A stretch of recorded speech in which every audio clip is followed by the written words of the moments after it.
How to remove the background from an image on an iPhone. Hello everyone and welcome to the new video. In today's video, I will show you how you can remove the background from an iPhone image. Image editing is no longer a job that only computers can do.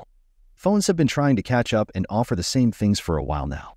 That is why it is not surprising that there was a need for telephones to have one of the most popular options. It is removing the background from the photo. If you want to see how you can do it, stay until the end of the video. The first thing you need to do is to tap on the link found in the description of the video. This will open a page where you can add a shortcut on your phone. All you need to do is tap the Get Shortcut button. This will open the shortcut application in which you will tap on the button in the lower part of the screen in the menu.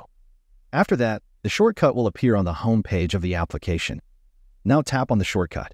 A gallery will open. You can choose the image from which you want to remove the background. After that, select the wallpaper.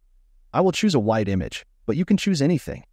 When the window for additional editing opens, you can select options such as opacity, reset, and image rotation. And that is all. Once you are satisfied with the changes, tap on the long icon in the lower right part of the screen and the image will be saved to your phone.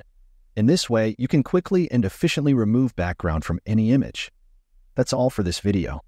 If you found this tutorial helpful, don't forget to give it a thumbs up, subscribe for more iPhone tips, and hit that notification bell so you never miss an update from us. Thanks for watching, and I'll see you in the next one.